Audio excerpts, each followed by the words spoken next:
you know Paul, the writer of this book, you would know that he does not write from the person that he was, but he writes from who he is right now.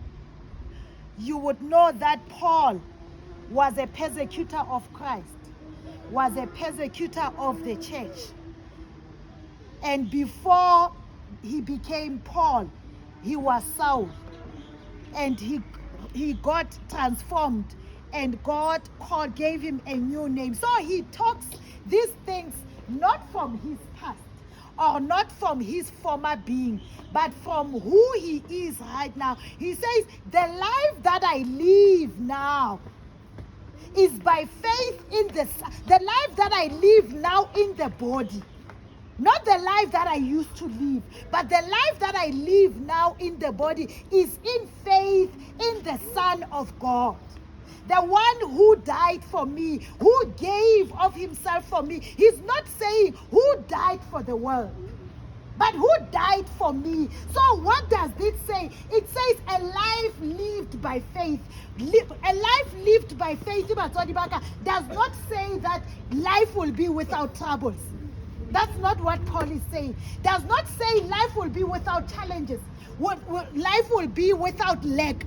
But it says when those troubles come, we remember that we no longer live, but Christ lives in us. So we do not say that we're removing the challenges, but we say we face the challenges head on, Christ being the center of our lives.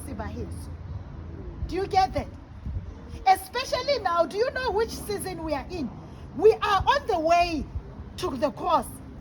We are in the Lent season where Jesus is on his way to Jerusalem. So a time that is difficult, a time that is heavy for many of us already. But we stand and say we no longer live, but it is Christ who lives in us. And therefore, I no longer, the life that I live now in the body, I live by faith.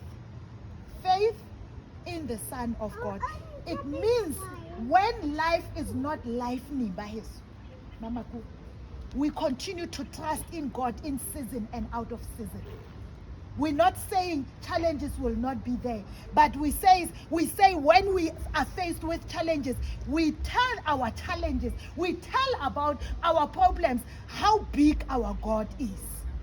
Not how big our challenges are. If I can share a personal story.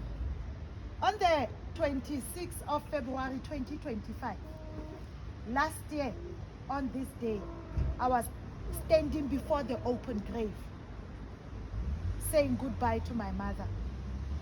The day that also happened or happens to be her birthday today. And today, early this morning, I said, God, thank you for blessing me with the time with Mama. Thank you for looking after Mama. Thank you that you spared her the struggle, the suffering, rather, because I could not bear seeing her suffer, fighting for life.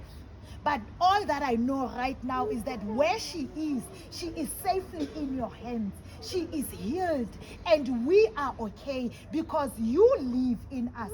And she says wherever she is, she's not talking of the past, the life of suffering, but she says the life that I live in now in the body is with the faith in Christ, the Son of God. So by her, so do not wait for Easter. Do not wait for things to get well, but it is right here, right now, when things are shaking, when you are experiencing pain and loss, that you say the life that I live now in the body is by faith in the Son of God, the Son of God who is God himself, the Son of God who is our hope during this journey, the hope by her, so that does not disappoint, the hope that has never disappointed me, the hope that I believe will never disappoint you. So may God strengthen you. May God be with you in your journey of life. May God see you and hear your cries. May you at the end of the day stand like Paul and say, it is by faith in the Son of God. Amen.